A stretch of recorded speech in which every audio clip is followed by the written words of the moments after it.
UNFTR. Donald Trump's superpowers of distraction, from gilded ballrooms and meetings with dictators, petty insults to the press, and social media outbursts, are being matched by the genuine Epstein file distraction. And for the first time, this White House is losing control of the narrative.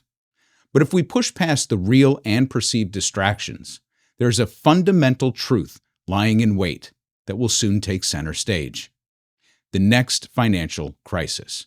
So if we think back, the Teapot Dome scandal, prohibition, the Scopes monkey trial, immigration crackdown, influenza pandemic, and the rise of Christian fundamentalism and nativism. These were the issues that dominated the headlines during the roaring 20s of the past century. Just as the Epstein files, multiple cases against Trump, immigration crackdown, COVID-19 pandemic, and the rise, again, of Christian fundamentalism and nativism have dominated the headlines a full century later. Echoes and rhymes, if not outright duplications, at times. These scandals and issues were all anyone could talk about until they weren't. Toward the end of the 1920s, the economy was already in decline. The stock market crash didn't happen all at once like we remember it. It belched and it surged, it fell and recovered, and then it slid. And it kept sliding, further and further. It would be a quarter of a century before the stock market hit the peak that it had in 1929. Now, the thing about the stock market is that it is always the last to know. Pundits like to personify the markets as though it's sentient and forward-looking, like it has a mind of its own and the power of foresight. It's why they say things like, the market's already baked that in. But the stock market, it's just a casino. It's a casino with gamblers that are playing on house credit and betting on the outcomes of things that they do not control. The market of the 1920s soared to new heights on faith and leverage. Now, had it concerned itself with fundamentals, it would have collapsed years before it did. And the men who promoted the infinite wisdom and might of the markets back then were just as impressed with themselves as they are today. It's hard not to be when every bet that you make seems to work out. I mean, this bull run that we're in has been the most impressive in history, so these men who control the markets must be equally so, right? In the movie Margin Call, the character played by Jeremy Irons runs an investment bank on the precipice of default on the eve of the global financial crisis, and in it he gives a memorable speech in the early hours to the leaders that he summoned and says that his only job is to listen for when the music stops. Only the people in these same boardrooms, they can't hear it, because they're still hearing the reverberations of the sound that's bouncing off their echo chamber. Because if they took the time to step outside of their boardrooms and their grand halls of their country clubs, they would hear only silence. In fact, the only sound from within the hall is the musicians shuffling their music scores like the financial firms who are shuffling the books and ledgers in the hope of extending past the codas and the final bars. Tranches upon tranches of loans in the private credit markets are being rewritten as we speak. Some are being written off. See, creative accounting allows these shadow banking firms to remove loans that have been altered with PIK, or payment in kind modifications, term extensions, and roll-ups from their troubled asset portfolios. Some of these loans unraveled completely, which we can only see through bankruptcy filings. Bankruptcy filings, by the way, that have increased 16% year over year, just as foreclosures have risen 19% over the same period. All casualties of credit. See, to understand the rhythms and the sounds of the market is to understand that the games of chance are just for show. The real action is in the cash room. The credit that's extended by the house is the real fuel of the economy. Now, the economy crashed in 1929 not because the games of chance just closed up and the lights dimmed in the casino, but because the credit markets seized. Everything and everyone was too highly leveraged, and eventually the piper must be paid. So here's the thing. The music today has already stopped.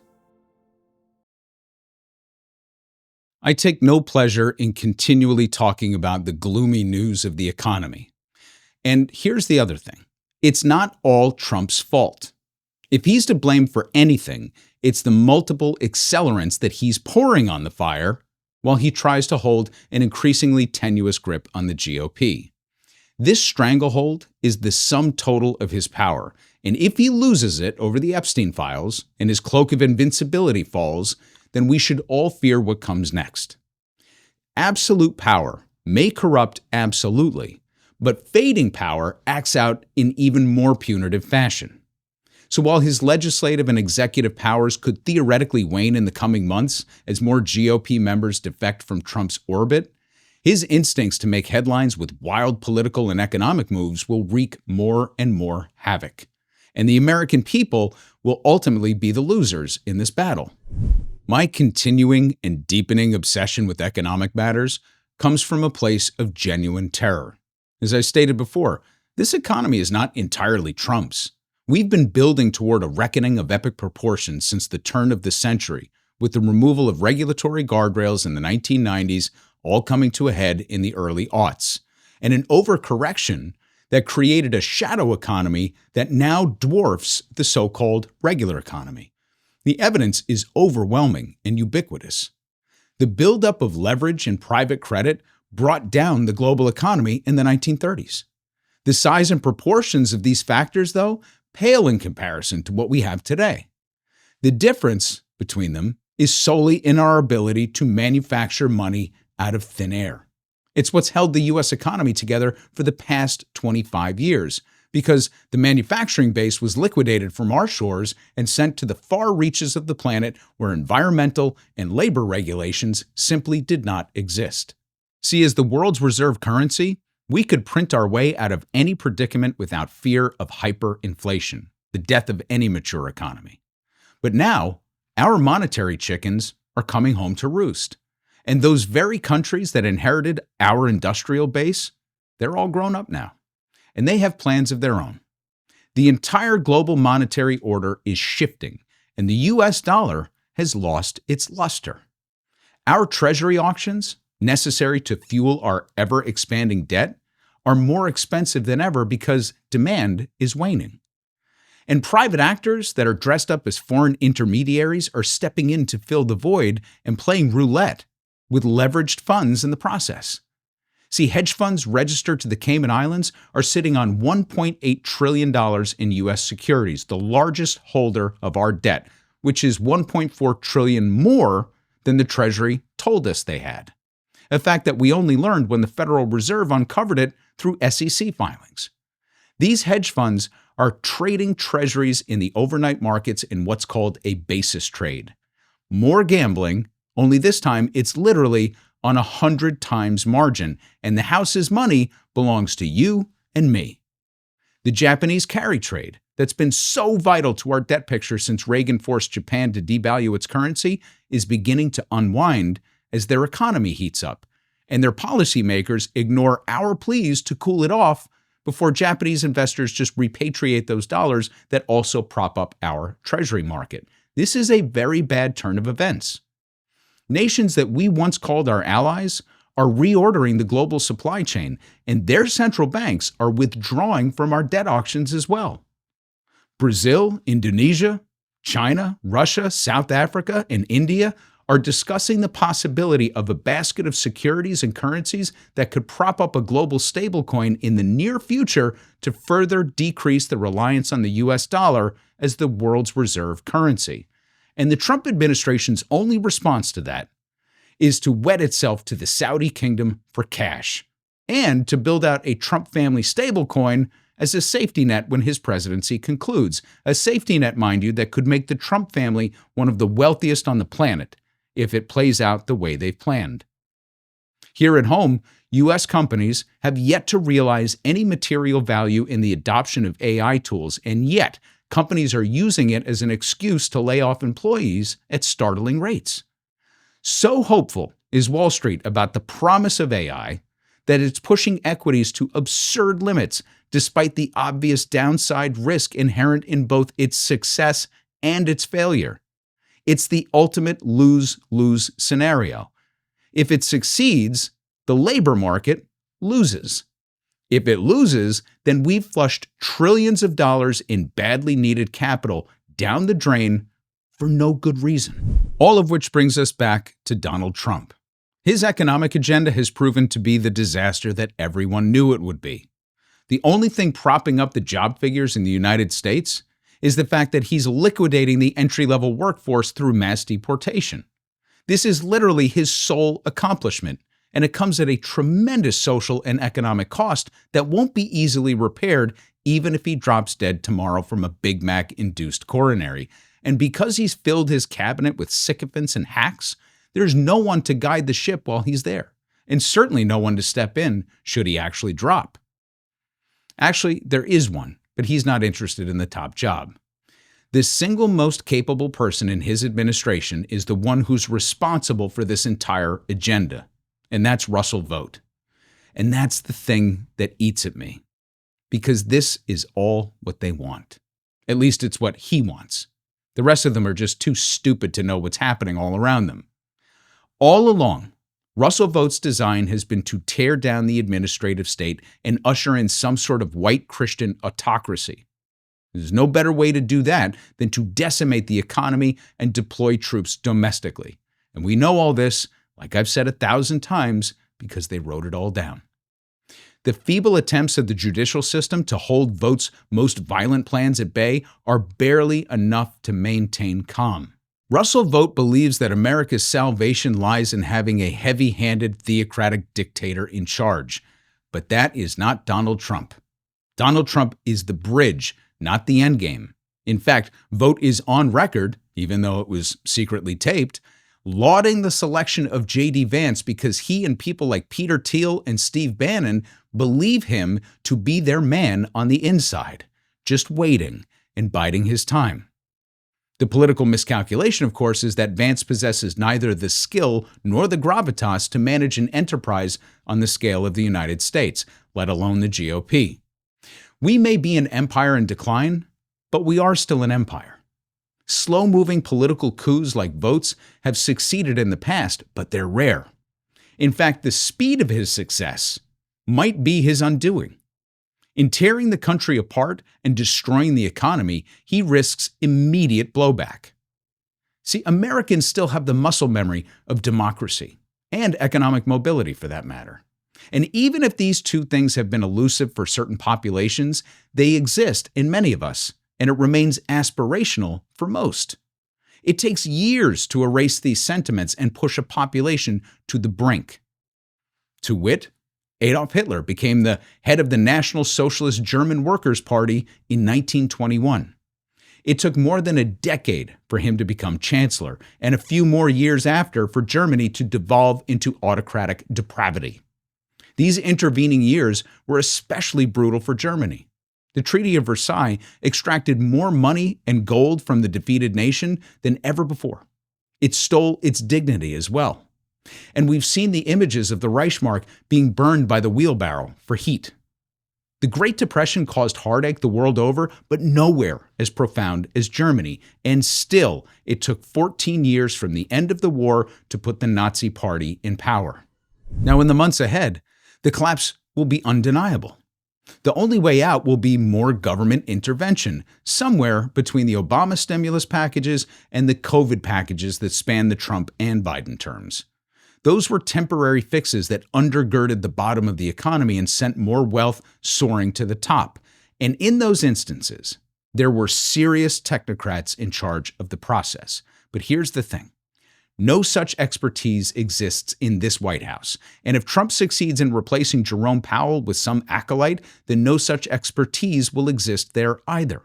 The alchemy of dollar dominance, no matter how waning its influence, Trump's incompetence, and the muscle memory of democracy and mobility is what keeps the flame of optimism alive inside of me. See, by driving the economy so fiercely and so quickly into the ground while this man is still in office means that even the most steadfast supporter of his agenda will have to turn on them. Every foreclosure, every bankruptcy, every denied claim, every pink slip is another push of the pendulum. The only question is whether we have the awareness to recognize this moment and to offer something that reminds the American people of what once was and what is still possible. Populist revolts will change the calculus in the House of Representatives and maybe the Senate, but a genuine fiscal and monetary response to this crisis will only be possible if and when the Democrats make a clean sweep of both houses and the executive. A parade of moderate but tough-talking centrist Democrats will vie for the top job in 2028 as the American people fall further into despair and will once again be offered the least worst option and no real change. And that's why our work begins today, on the ground and in the dirt. There is no Bernie going forward. And there's no scenario, as far as I can tell, where the DNC will look to the progressive wing to answer the call. But that doesn't mean that there isn't a progressive path forward. Our job is to put Medicare for all on the lips of every American. This is the tentpole of progressivism and the cover for all of the other pieces to come together under. Don't worry about the top job. Look to the second job. Just like Russell Vought, look to J.D. Vance. Now, I'll give you my thoughts there in a second, and it won't be the last time that you hear me talk about it. But today is the day to join your local DSA or Working Families chapter in your region. See, our job, believe it or not, is entirely rhetorical from this day forward. It is to speak our demands into existence, to repeat them until they are undeniable. The genius of the Mamdani campaign was, yes, in its tangibility, but also in its repetition. Make buses fast and free. Free universal childcare. Freeze the rent. Now, the DNC will nod to affordability. They'll talk about reviving Obamacare subsidies. They'll talk about job creation, and they'll talk tough on crime. Our job is to translate and convert these messages. So when they talk about Obamacare, we counter with Medicare. When they say job creation, we say civilian labor corps. When they say tough on crime, we say mental health coverage and housing first. When they say affordability, we say tax the rich. Politicians are just products of sentiment. The ones who tap into it emerge the victor. So our job isn't to pick the candidate, it is to drive the sentiment. But to do that, we have to know what we're asking for. Medicare for all, a civilian labor corps, and housing first. Now, as for the second in charge, I'll give you my vote now. Sherrod Brown. We need labor inside the White House for the first time ever, and I mean ever. And no senator has been more aligned with the labor movement than Sherrod Brown. Now, he lost his Senate seat in the most expensive Senate race in history because crypto money poured in to defeat him. And now he has an opportunity to run again, to fill a vacant seat. But here's the thing, it's just a 2-year term. So job one is to carry him to victory so he's back in the game and back in the public eye. Now, having said that, he's old, but he's game. And the best VPs are the ones who are experienced and can navigate the halls of Congress. And if you can find one who is incorruptible and a booster of the labor movement, then you have struck gold. So here's the thing. I write like this to solve puzzles. And the hardest thing to do when the puzzle pieces are scattered all over the table is to put the first few together. So what do? You start with the edge pieces. You find the corners. You fill in some obvious patterns. Pretty soon, you've outlined the puzzle and you can start filling it in. So our corner pieces are Medicare for all, a civilian labor corps, and housing first. But also flipping House seats in safe blue districts that are held by centrist to right-leaning Democrats who may someday stand in our way. The labor movement can only build coalitions with organizations like DSA and Working Families if that's where the momentum is and our support lies. So those are the organizations that we should be joining and writing checks to. All of the other pieces can come together over time, and many of them will not, because that's the nature of politics. But everything begins and ends with the economy. And I'm telling you now that the music has stopped. So while they listen to the reverberations in their echo chambers, we need to busy ourselves writing the next symphony. Remember, Russell Vought already has the next movement of his dystopian symphony written, and the only way to prevent it is to drown it out. Thanks for listening.